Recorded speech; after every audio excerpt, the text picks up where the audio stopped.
الحمد لله نحمده ونستعينه ونستغفره ونؤمن به ونتوكل عليه ونعوذ بالله من شرور أنفسنا ومن سيئات أعمالنا من يهده الله فلا مضل له ومن يضلله فلا هادي له وأشهد أن لا إله إلا الله وحده لا شريك له لا ضد له ولا ند له ولا مثل له ولا مثيل له وأشهد أن سيدنا وسندنا وحبيبنا وحبيب ربنا وطبيبنا وطبيب قلوبنا ومولانا وأولانا محمدا عبده ورسوله صلى الله تعالى عليه وعلى آله وأصحابه وبارك وسلم تسليما كثيرا كثيرا أما بعد فأعوذ بالله من الشيطان الرجيم بسم الله الرحمن الرحيم يا أيها الذين آمنوا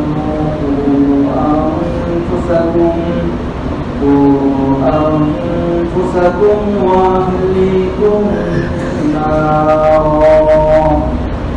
وقال رسول الله صلى الله تعالى عليه وسلم علموا أنفسكم وأهليكم خيرا أو كما قال عليه الصلاة والسلام آمنت بالله صدق الله العلي العظيم وصدق رسوله النبي الكريم ونحن على ذلك من الشاهدين والشاكرين والحمد لله رب العالمين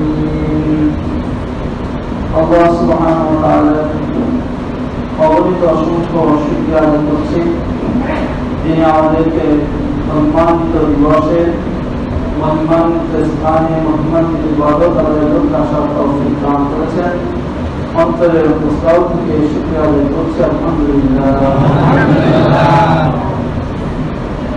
আল্লাহ রাব্বুল আলামিন পবিত্র কোরআন কারীমের সূরা তাহরিমের 6 নম্বর আয়াতে ইরশাদ করেন ইয়া আইয়ুহাল্লাযীনা আমানু হে ঈমানদারগণ কু আনফুসাকুম ওয়া আহলিকুম নারা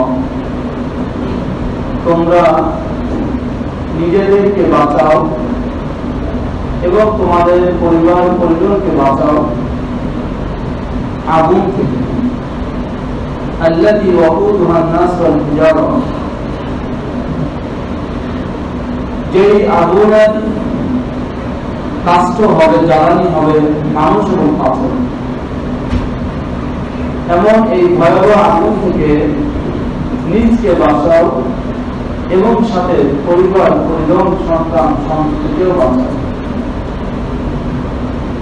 আয়াতে কারিমার মধ্যে স্পষ্ট আল্লাহ রাব্বুল আলামিন প্রথমে নিজেকে বাঁচানোর নির্দেশ দিলেন তার সাথে সাথে নিজের পরিবারকে বাঁচানোর নির্দেশ দিলেন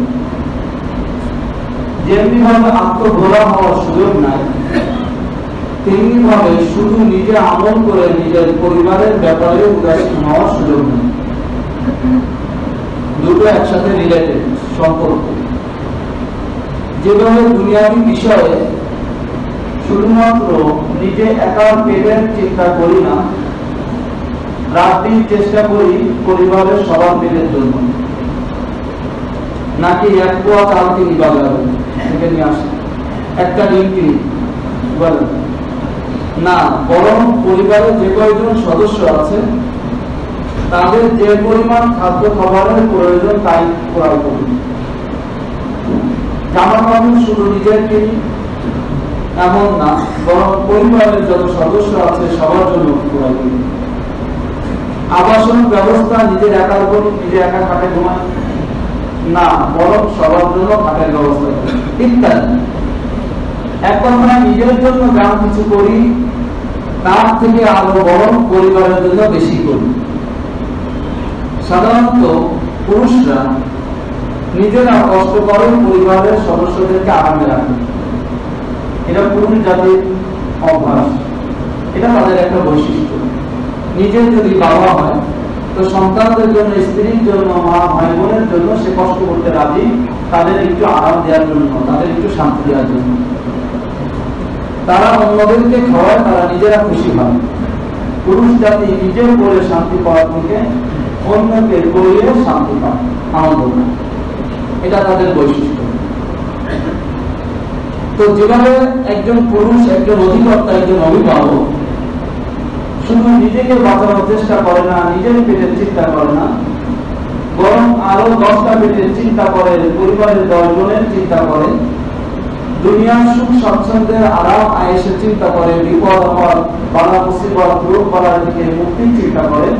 আল্লাহ রাব্বুল আলামিন বলছেন দুনিয়ার এই জিন্দেগি তো সংক্ষিপ্ত, অল্প ছোট, কিন্তু আখিরাতের জিন্দেগি চিরস্থায়ী, অনেক বড়, শুধু বড় না, সীমাহীন, যার কোনো সীমা নাই। সীমাহীন বড় সেই জিন্দেগির বাঁচা, আর সেখানের আরাম আয়েশের চিন্তা একার পেটের করলে হবে না, আর তার সাথে তার পরিবারের প্রয়োজনেরও করতে হবে। নবী আলাইহিস সালাতু ওয়াস সালামকে আল্লাহ তাআলা নির্দেশ দিচ্ছেন, আল্লাহ নবীকে দিচ্ছেন সূরা তাহার 132 নম্বর আয়াত, ওয়াকুর আহলাকা বিস-সালাতি ওয়াসতাবির আলাইহা। আপনি নিজে নামাজের উপর ইসবাত কঠিন মজবুত হন এবং আপনার পরিবার পরিজনকেও নামাজের আদেশ করেন। আমি একা নামাজ পড়লে হবে না, পরিবারের পরিজনকে নিয়ে নামাজ পড়তে হবে, তাদেরকেও নামাজের আদেশ দিতে হবে, তাদেরকে অভ্যস্ত বানাতে হবে। আমি যেভাবে আজকে খাওয়া দাওয়া করি, সবাইকে নিয়ে খাই, ঠিক সেভাবে আমি যেভাবে নামাজ পড়ি সবাইকে নিয়ে নামাজ পড়তে হবে। আযান হলে, ওয়াক্ত হলে পরিবারের মধ্যে একটা নামাজের ধুম পড়ে যাবে, যেভাবে খাওয়ার পড়ে যায়। এখন জুমার নামাজ পড়ে বাসায় যে একটা খাওয়ার ধুম পড়ে যাবে, কে প্লেট আনবে, কে হাত ধুবে, একটা হইচই পড়ে যাবে, গুঞ্জন পড়ে যাবে যে সবাই মিলে একসাথে খেতে হবে। ঠিক এরকম ওয়াক্ত হবে, সবাই মিলে নামাজ পড়তে হবে, এর একটা ধুম পড়তে হবে, এটা কাম নয়। আল্লাহ নবী আলাইহিস সালাতু ওয়াস সালাম বলেন, মা নাহালা ওয়ালিদুন ওয়ালাদাহু, মা নাহালা ওয়ালিদুন ওয়ালাদান মিন নাহলি আফদালা মিন আদাবিন হাসান। একজন পিতা তার সন্তানকে যা কিছু উপঢৌকন দিয়ে থাকে, যা কিছু হাদিয়া দিয়ে থাকে, যা কিছু দিয়ে থাকে, এগুলোর মধ্যে সবচেয়ে শ্রেষ্ঠ, সর্বোত্তম হাদিয়া, উপঢৌকন, পুরস্কার প্রদান হলো মিন আদাবিন হাসান, সর্বোত্তম শিষ্টাচার শিক্ষা দেওয়া, আদর শিক্ষা দেওয়া। সন্তানকে ছোটবেলা থেকে আদর শিক্ষা দেওয়া, শিষ্টাচার শিক্ষা দেওয়া, নামাজ শিক্ষা দেওয়া, তাকে সুভদ্রতা শিক্ষা দেওয়া, এটা ছোটবেলা থেকেই দিতে হয়, ছোটবেলা থেকেই দিতে হয়। গ্রামগঞ্জের কথা আছে যে জন্মের সময় মধু দিয়ে জন্ম নেয়, বকাবকি করে, মুখের শব্দ কর্কশ, তো বলা হয় যে জন্মের থেকে মধু নিয়ে জন্ম নেয়, এটা গ্রাম্য কথা। বাচ্চা আমার মধু খাবে কি হবে, যাই হোক, তো জন্ম থেকেই তাকে সুভদ্রতার প্রতি আকৃষ্ট করতে হয়, আর এর জন্য বাবা মাকে সুভদ্র হতে হয়। বাবা মা যদি ঘরে বকাবকি করে, সেই সন্তানও বকাবকি শিখবে। বাবা মা যদি ঘরে রেসলিং খেলে, সন্তানও কি করবে, রেসলিং শিখবে। এটা না বলে উপায় নেই, আজকাল খবর আসতেছে। আমি ঠিক যেভাবে চলবো আমার সন্তান তাই চলবে। অটোমেটিক ভাবে সন্তানকে শিক্ষা দিতে হলে আমাকে ভালো হতে হবে। আমি যদি ভালো না হই আমার সন্তান ভালো হবে না। খুব কম, কদাচিৎ, এটা আল্লাহ তাআলা খুব কদাচিৎ করে দেন যে বাবা মা খারাপ সন্তান ভালো হয়ে যায়, এটা খুব কম। কিন্তু অধিকাংশ ক্ষেত্রেই দেখা যাচ্ছে যে বাবা মার স্বভাব আচার আচরণেই বাচ্চার স্বভাব আচার আচরণ হয়। বাচ্চারা অনুকরণ প্রিয় হয়। তারা দুনিয়াতে আসছে কিছু তো জানে না, কিচ্ছু তাদের জানা নাই, পুরাই তাদের মেমোরি খালি। এখন তাদের মেমোরিতে ওগুলোই প্রবেশ করবে যেগুলো আমরা দিই। এখন আমি যদি ভালো কথা বলি, ভালো কাজ করি, আমার সন্তানের মেমোরিও প্রথমে ভালো কথা ভালো কাজ দিয়েই শুরু হয়, ক্যাচ করবে। আর আমি যদি খারাপ করি, খারাপ বলি, খারাপ চলি, আমার সন্তানের মেমোরিও শুরু থেকে খারাপ দিতে থাকবে। খারাপের প্রতি তার একটা উদাসীনতা চলে আসবে, একটা তার অবহেলা চলে আসবে। সে আর খারাপ করতে, এর থেকে বড় কোনো খারাপ করতে সে দ্বিধাবোধ করবে না। এই জন্য নবী আলাইহিস সালাতু ওয়াস সালাম বলেছেন যে পিতার জন্য সন্তানের জমি রেখে যাওয়া, ফ্ল্যাট রেখে যাওয়া, এটা বড় রূপম না, এটা বড় প্রাপ্তি না। বড় প্রাপ্তি হলো যে বাবা তাকে সুভদ্র বানিয়ে গিয়েছেন, তাকে সুশিক্ষা দিয়ে গিয়েছেন। এটা হলো সবচেয়ে বড় শিক্ষা, এটা হলো বড় আদব, সবচেয়ে বড় দান বাবার থেকে, পিতার থেকে। এটা তিরমিজি শরীফের 1952 নম্বর হাদিস। তিনি বলেন, নবী আলাইহিস সালাতু ওয়াস সালাম বলেছেন, লা ইউআদ্দিবু রাজুলু ওয়ালাদাহু খায়রুন মিন আন ইয়াতাসাদ্দাকা বিসাহি। আমরা মসজিদে 10 টাকা, 20 টাকা, 100 টাকা, 1000 টাকা দান করা অনেক বড় সাদাকা কাজ মনে করি। আল্লাহ নবী আলাইহিস সালাতু ওয়াস সালাম বলেন, কোন ব্যক্তি তার সন্তানকে আদব শিক্ষা দিবে, ভদ্রতা শিক্ষা দিবে, শিষ্টাচার শিক্ষা দিবে, এটা তার জন্য অতি শ্রেষ্ঠতর ইহার থেকে যে সে 1 সাত পরিমাণ দান করবে। 1 সাত মানে 3 কেজি 185 গ্রাম আটা বা গম। 3 কেজি 185 গ্রাম আটা। এখন 1 কেজি আটা যদি খুচরা আটা হয় 25 টাকাতে, তো 3 কেজি 75, প্রায় 100 টাকা হবে। 100 টাকা দান করলে যে পরিমাণ সওয়াব হবে, এর থেকেও সবচেয়ে বেশি শ্রেষ্ঠ কাজ হলো নিজের সন্তানকে আদব শিক্ষা দেওয়া। হয়তো 100 টাকা কাল কিয়ামতের মনে 1 কোটি নেকি নিয়ে যেতে পারে, আরো বেশি দিতে পারে।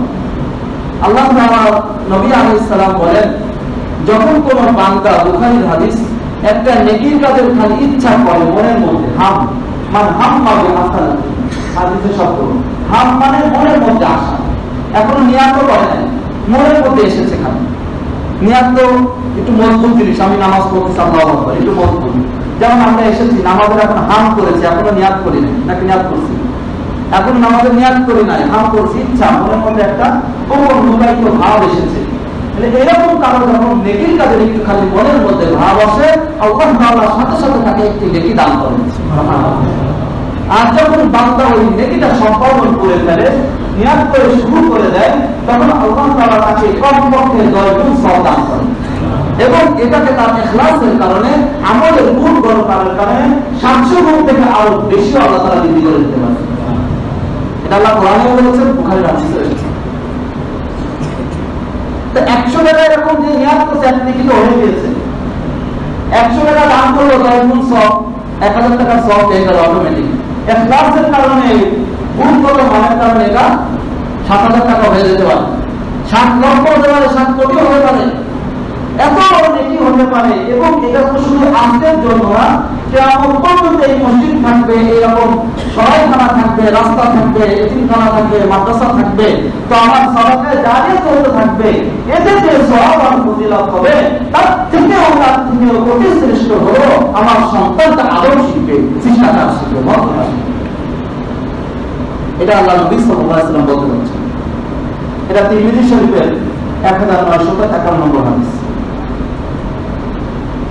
আল্লাহ নবী সাল্লাল্লাহু আলাইহি ওয়াসাল্লাম আরো বলেন, আল্লিমু আনফুসাকুম ওয়া আহলিকুম খায়রা, তোমরা নিজেদেরকেও এবং পরিবার পরিজনকেও কল্যাণ শিক্ষা দাও, ভালো কথা বলা শিক্ষা দাও।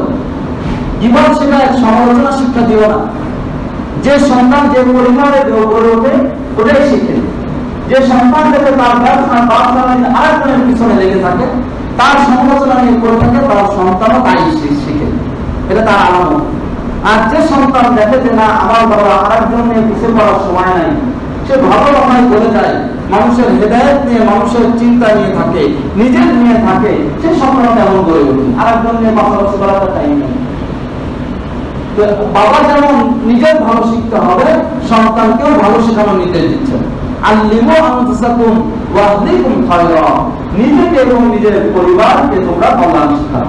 এটা মুস্তাদরাক হাকিমের হাদিস 3836 নম্বর হাদিস। সাহাবায়ে কিরামের একটি জামাত, একটা দল নবী আলাইহিস সালাতু ওয়াস সালামের কাছে এসেছিলেন দ্বীন শিখার জন্য। 20 দিন পর্যন্ত তারা অতিক্রম করেছেন, নবী আলাইহিস সালামের কাছে কাটিয়েছেন। এক পর্যায়ে নবী আলাইহিস সালাম তাদেরকে পরিবারের লোকদের শিক্ষা দেওয়ার জন্য পাঠিয়ে দিলেন, বলে আর শিক্ষা লাগবে না, এবার পরিবারে যাও। কেমন গুরুত্ব দিয়েছেন, তারা দিন শিখতে এসেছেন। 20 দিনে কি সব শিখে ফেলেছেন? না, তারপরে পরিবারের গুরুত্ব দিচ্ছেন। হযরত মালিক ইবনে হুমায়িস রাদিয়াল্লাহু আনহু বলেন, আতাইনা রাসূলুল্লাহ সাল্লাল্লাহু আলাইহি ওয়াসাল্লাম ওয়া নাহনু শাবাবাতুল মুতাওয়াইয়ুন, আমরা আল্লাহর নবী আলাইহিস সালাতু ওয়াস সালামের কাছে আসলাম, আমরা কয়েকজন সমবয়সী যুবক ছিলাম। ফাকামনা ইনদা 20 লাইলা, আমরা 20টি রাত তার কাছে অবস্থান করলাম। আবার রাসূলুল্লাহ সাল্লাল্লাহু আলাইহি ওয়াসাল্লাম রাহিমান রাকিবা, নবী আলাইহিস সালাম খুব দয়ালু, কোমল স্বভাবের ছিলেন। ফাযান্না আন্না ক্বাদ ইশতাকনা ইলা আহলিনা, তিনি ধারণা করে বুঝে ফেললেন যে আমরা আমাদের পরিবারের কাছে যাওয়ার প্রতি আগ্রহী। ফাসাআলানা আম্মা ইন তারাকনা মিন আহলিনা, তিনি আমাদেরকে জিজ্ঞাসা করলেন আমরা বাড়িতে কাদেরকে রেখে এসেছি। ফাআখবারনা, আমরা জানালাম। ফাকাল ইরজিউ ইলা আহলিকুম, তোমরা তোমাদের পরিবারের লোকদের কাছে ফিরে যাও। ফাকিমু ইনদাহুম, তাদের কাছে থাকতে থাকো। ওয়া আল্লিমুহুম, তাদেরকে দ্বীন শিখাতে থাকো। আমরুহুম ইযা হাদারাতিস সালাত, যখন নামাজের সময় হয় তাদেরকে নামাজের আদেশ দিতে থাকো। ফালইউয়াজ্জিন লাকুম আহাদুকুম ওয়া লিয়াউম্মাকুম আকবারুকুম, যখন নামাজের সময় হবে তোমাদের কেউ একজন আযান দিয়ে দিবে, আর তোমাদের মধ্যে যে বড় জ্যেষ্ঠ হবে, যে বড় হবে, সে তোমাদের নামাজের ইমামত করবে। এটা নাসাই শরীফের 675 নম্বর হাদিস। হযরত আবু রাফি রাদিয়াল্লাহু তাআলা থেকে বর্ণিত, তিনি বলেন, রাআইতু রাসূলুল্লাহ সাল্লাল্লাহু তাআলা আলাইহি ওয়াসাল্লাম আযানা ফি উযুনিল হাসান ইবনে আলী হিনা ওয়ালাদাতহু ফাতিমা। হযরত ফাতিমা রাদিয়াল্লাহু তাআলার সন্তান যখন হাসান রাদিয়াল্লাহু তাআলা জন্ম নিলেন, বলেন আমরা রাসূলুল্লাহ সাল্লাল্লাহু আলাইহি ওয়াসাল্লামকে দেখলাম তিনি হাসানের কানে আযান দিলেন। তিরমিজি 1514 নম্বর। বাচ্চা জন্মগ্রহণের সাথে সাথে আযানের দাওয়াত পৌঁছে দেওয়া, এটা পৃথিবীর সবচেয়ে বড় দাওয়াত। দিনের সবচেয়ে পুরাতন দাওয়াত হলো কোনটা? আযানের কথাগুলো পৌঁছে দেওয়া। এর মধ্যে ঈমান আছে, এর মধ্যে নামাজের দাওয়াত আছে, এর মধ্যে কল্যাণের দাওয়াত আছে, এর মধ্যে আখিরাতের দাওয়াত আছে। এগুলো হচ্ছে ইসলামের কথা। তো সব দাওয়াত আযানের মধ্যে আছে। তো সন্তান জন্মের সাথে সাথে এখন অবুঝ বাচ্চা, দুনিয়ার অন্য কোন সাউন্ড তার কানে দেওয়ার আগেই ইসলামের বিধান হলো তার কানে আগে আযানের বাণী পৌঁছে দেওয়া, দাওয়াতটা পৌঁছে দেওয়া, তাওহীদের বাণী পৌঁছে দেওয়া। এই সন্তান নামাজি না হয় কোথায় যাবে? তার তো জীবনের প্রথম সন্দেশ আল্লাহ শুনেছে, জীবনের প্রথম সন্দেশ আল্লাহ শুনেছে, সে নামাজি না কোথায় যাবে? সে ভালো না আর কি হবে? এই সমস্ত হাদিসের দ্বারা আমরা বুঝতে পারি যে নবী আলাইহিস সালাতু ওয়াস সালাম নিজের ভালো হওয়ার সাথে সাথে পরিবার এবং সন্তানদের ভালো হওয়ার কতটা গুরুত্ব দিয়েছেন। আল্লাহ নবী সাল্লাল্লাহু আলাইহি ওয়াসাল্লাম অপর হাদিসে বলেন, মুরু আওলাদাকুম বিস-সালাত ওয়া হুম আবনাউ 7 সিনিন ওয়া দরিবুহুম আলাইহা ওয়া হুম আবনাউ 10 ওয়া ফাররিকু বাইনাহুম ফিল মাদাজিন আও কামা ক্বালা আলাইহিস সালাতু ওয়াস সালাম। আবু দাউদ শরীফের 1595 নম্বর হাদিস। নবী আলাইহিস সালাম বলেন, তোমরা তোমাদের সন্তানদেরকে যখন 7 বছর বয়স হয় তখন নামাজের আদেশ দাও, যখন 10 বছর বয়স হয় তখন তাদেরকে প্রহার করো এবং তাদের বিছানাকে আলাদা করে দাও। একই সন্তানও হলে, ছেলে মেয়ে হলেও একসাথে আর শুতে দেওয়া যাবে না 10 বছর হয়ে গেলে। এর আগে থেকে পরীক্ষা করে দেওয়া উচিত বর্তমান যুগ হিসাবে। হযরত আব্দুল্লাহ ইবনে ওমর রাদিয়াল্লাহু তাআলা বলেন, রাসূলুল্লাহ সাল্লাল্লাহু আলাইহি ওয়াসাল্লাম বলেছেন, আলা কুল্লুকুম রাঈ, তোমরা প্রত্যেকেই একজন পরিচালক। অকুল্লুকুম মাসউলুন আন রাইয়াতিহি, প্রত্যেকেই তার অধীনস্থদের সম্পর্কে জিজ্ঞাসিত হবে কিয়ামতের মাঠে। এই আলো আগের থেকে পরীক্ষা করে দেওয়া উচিত বর্তমান যুগ হিসাবে। হযরত আব্দুল্লাহ ইবনে ওমর রাদিয়াল্লাহু তাআলা বলেন, রাসূলুল্লাহ সাল্লাল্লাহু আলাইহি ওয়াসাল্লাম বলেছেন, আলা কুল্লুকুম রাঈ, তোমরা প্রত্যেকেই একজন পরিচালক। অকুল্লুকুম মাসউলুন আন রাইয়াতিহি, প্রত্যেকেই তার অধীনস্থদের সম্পর্কে জিজ্ঞাসিত হবে কিয়ামতের মাঠে। আল ইমাম মাসরাইন আলা নাসি, একজন ইমাম তিনি মানুষের জনগণের পরিচালক, ওয়া মাসউলুন আন রাইয়াতি, তিনি তার এই মানুষদের সম্পর্কে জিজ্ঞাসা করেন। ওয়া রাজুল রাইন আলা আহলি বাইতিহি, একজন ব্যক্তি সে তার পরিবারের সদস্যদের পরিচালক, ওয়া মাসউলুন আন রাইয়াতি, সে তার এই অধীনস্থ পরিবারের সদস্যদের ব্যাপারে জিজ্ঞাসা করেন। আল মারআতু রাইয়াতুন আলা আহলি বাইতি যাওজিহা, মহিলা তার স্বামীর ঘরের পরিবারের লোকদের সকল বিষয় সেও পরিচালক, ওয়াহিয়া মাসউলাতুন আনহুম, সেও তাদের সম্পর্কে জিজ্ঞাসা করে। বা আব্দুর রাজুল রাইন আলা মালি সাইয়্যিদিহি, একজন গোলাম তার মালিকের সম্পদের পরিচালক, ওয়া মাসউলুন আনহু, সে তার সম্পর্কে জিজ্ঞাসা করে। তিনি আবার বলেন আলা কুল্লুকুম রাইন, তোমরা প্রত্যেকেই পরিচালক, অকুল্লুকুম মাসউলুন আন রাইয়াতি, আর প্রত্যেকেই তার নিজ অধীনস্থদের সম্পর্কে জিজ্ঞাসা করে। এটা বুখারী শরীফের 6719 নম্বর হাদিস। এটা বুখারী শরীফের প্রায় 10 বারের মতো এসেছে হাদিসটা। এই সমস্ত হাদিসের আলোকে আমরা বুঝলাম যে আমরা কিভাবে নিজেদেরকে পরিশীলন করব, নিজেদেরকে আদব ভদ্রতা শিক্ষা দিব, নিজেদের জন্য দিন শিখব, সাথে সাথে আমাদের সন্তানদেরকেও দিন শিখানো অবধারিত খুবই জরুরি। আজকে যে বিষয়টা বিশেষভাবে বাচ্চাদের শিক্ষা দেওয়ার ব্যাপারে আকর্ষণ করতে চাই, সেটা হলো মসজিদে আসার ব্যাপারে। মসজিদে আসার ব্যাপারে আমাদের সমাজে দুইটা ভাগ পরিলক্ষিত হয়, একটি ভাগ আনার পক্ষে, একটি ভাগ না আনার পক্ষে।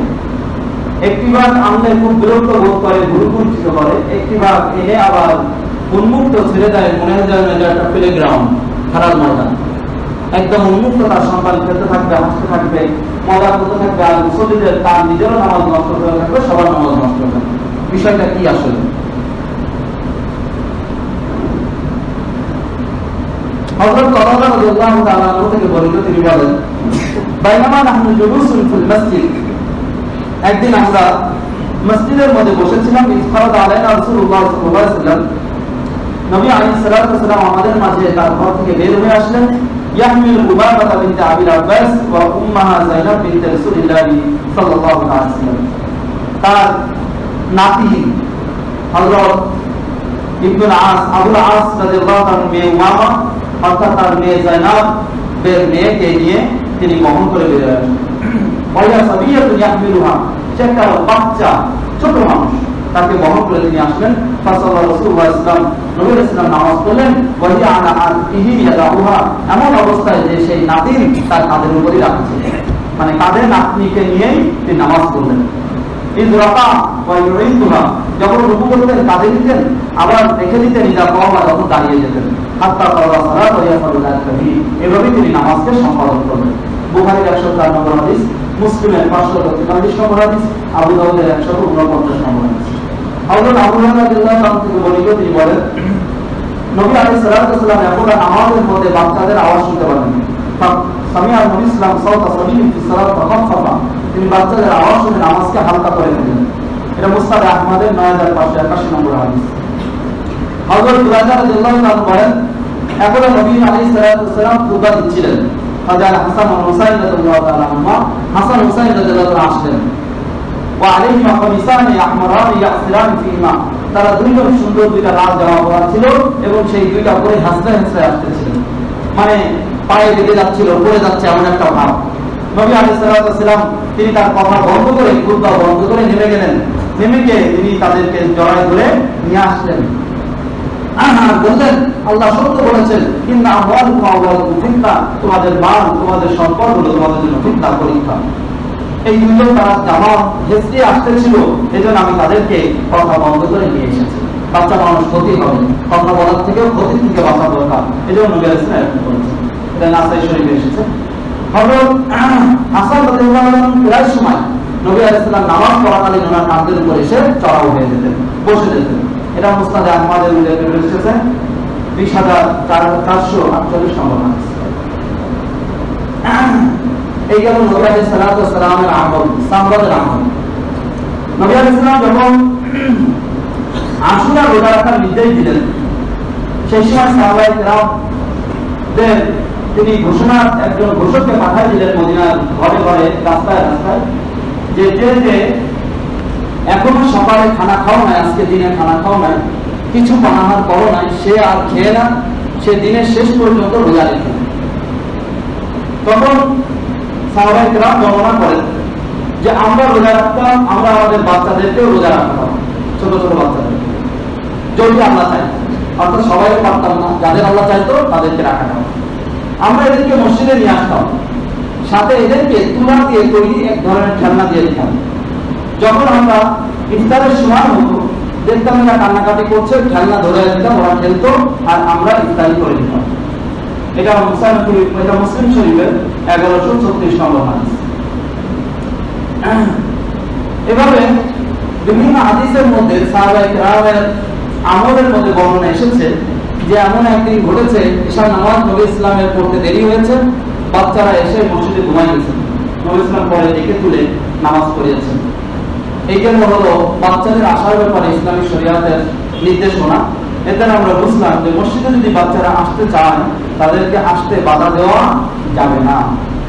কিন্তু মসজিদের ব্যাপারে কোরআনে কারীমে এবং হাদিসে দুইটি বিশেষ নির্দেশনা এসেছে, সেটার প্রতিও লক্ষ্য রাখতে হবে। আল্লাহ তাআলা কোরআনে কারীমে সূরা নূরের 36 নম্বর আয়াতে বলেন, ফি বুয়ুতিন আযিনাল্লাহু আন তুরফা ওয়া ইউযকারা ফিহা ইসমুহু ইউসাব্বিহু লাহু ফিহা বিল গুদুওয়াল ওয়াল আসাল। আল্লাহর কিছু ঘর রয়েছে, অর্থাৎ মসজিদ রয়েছে, যেখানে আল্লাহ তাআলা অনুমতি দিয়েছেন যে সেখানে আল্লাহর নামকে নেওয়া হবে, আল্লাহর তাসবিহ পাঠ করা হবে, সকাল বিকাল আল্লাহর জিকির তাসবিহ পাঠ করা হবে। তো মসজিদ মূলত আল্লাহ তাআলার জিকির পাঠের জন্য, আল্লাহ তাআলার ইবাদতের জন্য। এটা খেলার জায়গা না, এটা দুষ্টমির জায়গা না, এটা হইচইয়ের জায়গা না, এটা বিবাদ শেখায় দুনিয়াবি কথা, রাজনৈতিক আলোচনা, বিভিন্ন পর্যালোচনার জায়গা মসজিদ না। এটা একমাত্র আল্লাহ কোরআনে স্পষ্ট বলে দিয়েছেন তার নাম নেওয়ার জন্য, তার আলোচনা করার জন্য, তার তাসবিহ পাঠের জন্য, তার ইবাদত করার জন্য।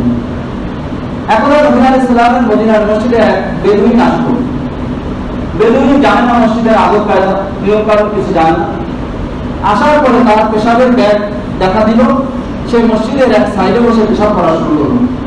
সাহাবীরা মুগ্ধ হলেন যে তাকে বাধা দিলেন, মসজিদে পেশাব করতেছে। নবী আলাইহিস সালাম দেখতে পেয়ে বাধা দিলেন যে না, তোমরা তাকে বাধা দিও না, তাকে শান্তি করে পেশাব করতে দাও, কারণ সে জানে না, বোঝে না। যখন তার পেশাব করা শেষ হয়ে গেল, এবার নবী আলাইহিস সালাম বললেন, ইন্নামা হিয়া লিযিকরিল্লাহি তাআলা ওয়াস সালাতি ওয়া কিরাআতুল কুরআন। তিনটা কথা বললেন যে মসজিদ হলো ইন্নামা হিয়া, নিঃসন্দেহে এটা, লিযিকরিল্লাহি তাআলা, আল্লাহর জিকিরের জন্য এই স্থানটা, এটা পেশাব করা জায়গা না। এটা আপনার প্রকৃতির জায়গা, সারা দেওয়ার জায়গা না, আপনার প্রয়োজন পূরণ করার জায়গা না। লিযিকরিল্লাহ, আল্লাহর জিকির করার জায়গা, আল্লাহর আলোচনা করার জায়গা, আর সালাত নামাজ পড়ার জায়গা, আর কিরাআতুল কুরআন, কোরআন পড়ার জায়গা। এই মসজিদে এসে অন্য কিছু করা যাবে না, এগুলোই শুধুমাত্র এখানে করা যাবে, অন্য কিছু করা যাবে না। তাহলে এখানে আমরা বুঝলাম যে মসজিদ এক কথা ইবাদতের স্থান, ইবাদতের ত্রুটি সৃষ্টি হয় এমন কাজ মসজিদে করা যাবে। অপর হাদিসে আল্লাহ নবী আলাইহিস সালাম বলেন, মুসলিম শরীফ হাদিস, ফাইনাল মালাইকা তাতাআযযা মিম্মা ইয়াতাআযযা মিনহু বানি আদম। ঠিক যে সমস্ত কথা কাজে, যে সমস্ত আচার ব্যবহারে মানুষরা কষ্ট পায়, ফেরেশতারাও তার কারণে কষ্ট পায়। তো যে সমস্ত কথা কাজে আমাদের ব্যাঘাত হয়, ফেরেশতারাও এখানে ইবাদত করতে আসে, তাদেরও ব্যাঘাত আসে, তারা বদদোয়া করে, দোয়া করে, তারাও কষ্ট পায়। আর ফেরেশতারা কষ্ট পাইলে সেই ইবাদতটা সুন্দর হলো না, কবুল হবে কিনা সন্দেহ আছে। ফেরেশতাদের দোয়া লাগে ইবাদত কবুল মাধ্যমে, ফেরেশতাদের সহযোগিতা লাগে, রহমতের ফেরেশতার সাথে থাকতে হয়। আল্লাহ তাআলা আমাদের বিভিন্ন রহমত করেন, আমাদের বিভিন্ন বিপদ থেকে বাঁচান রহমতের ফেরেশতা দিয়ে। আর রহমতের ফেরেশতা আমার সাথে থাকতে হলে ফেরেশতারা যে সমস্ত কাজে শান্তি পায়, খুশি হয়, সেই সমস্ত কাজও করতে হয়। যে সমস্ত কাজে ফেরেশতারা কষ্ট পায়, দূরে সরে যায়, সেই সমস্ত কাজ থেকে বিরত থাকতে হয়। আমরা অনেক সময় বলি আল্লাহকে ডাকি, বললাম শুনলো না বা হইলো না, আসলে তো আমি নাপাক অবস্থায় আছি। ফেরেশতারা, রহমতের ফেরেশতা নাপাক অবস্থায় আসে না, ফেরেশতারা নাপাক অবস্থায় আসে। এখন কিছু কিছু উদাহরণ লোক বেড়ে গেছে। একজন বলে যে আমি এই জন্য কুকুর নিয়ে চলি, ফেরেশতা তা আসবে না, তা আমারে আসলেন দানও খরচ করতে পারবে না। কি বুদ্ধি? এই বুদ্ধি এগুলো গবেট মার্কা বুদ্ধি, পচা বুদ্ধি। তাই হুজুর জবাব দিছে যে তোমার তাহলে ওই যে আজরাইলে ফেরেশতাদের যে তক্তা, যে স্তর কুকুরের দান খরচ করে, ওই মার্কা ফেরেশতা তুমি মানুষের দান খরচ করো। কি বলেন? তো ওরা তো ওই মানটাই করবে, কারণ কুকুরের কারণে তো আমাদের সাথে আসবে না, তার প্রমাণ নাই। ওই কুকুরের জাতক যে সমস্ত ফেরেশতারা করে ওরাই করবে আল্লাহ। আল্লাহ নবীর কাছে অর্থাৎ জিবরিল আমিন ওহি নিয়ে আসে নাই দীর্ঘ 15 দিন, দীর্ঘ 15 দিন কেন? ঘরের নিচে একটা কুকুরের রাত আছে।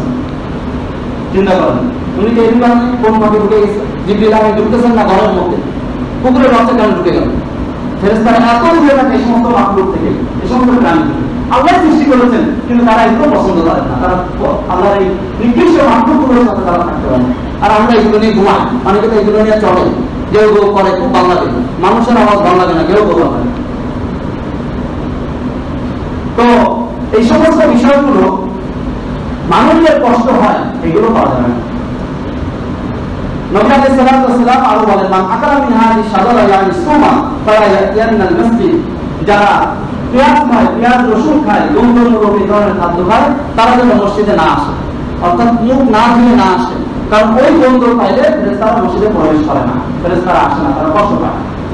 তাহলে আমরা এই সমস্ত আরো হাদিস রয়েছে, দুইটা জিনিস পেলাম। একটা হলো মসজিদ ইবাদতের জায়গা, তার পবিত্রতা রক্ষা করতে হবে, অপবিত্র হতে পারবে না। দ্বিতীয় হলো ফেরেশতাদের এটা ইবাদতের জায়গা, ফেরেশতারা আসে, তাদের কষ্ট দেওয়া যাবে না। মুসলমানদের একমাত্র ইবাদতের জায়গা, তাদেরকেও কষ্ট দেওয়া যাবে না।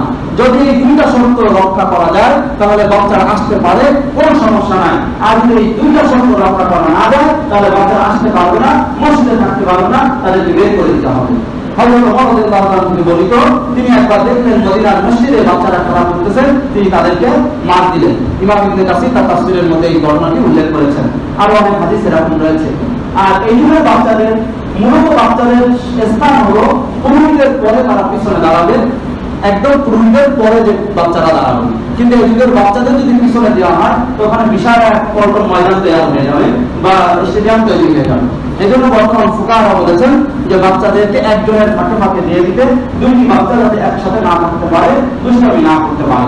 বাচ্চারাও যদি পুরুষের সাথে দাঁড়াতে পারে এমন হাদিস আছে, বুখারী শরীফের আছে 373 নম্বর হাদিস।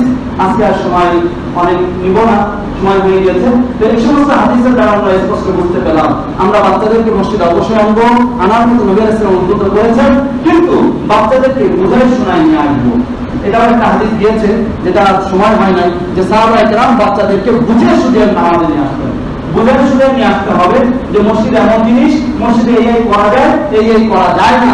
যে বাচ্চারা এগুলো বুঝতে পারে না সেই বাচ্চাদেরকে আনবো না, যারা বুঝতে পারে তাদেরকে আনবো। আল্লাহ রাব্বুল আলামিন আমাদেরকে সহি বুঝে আমল করার তৌফিক দান করুন। আমিন।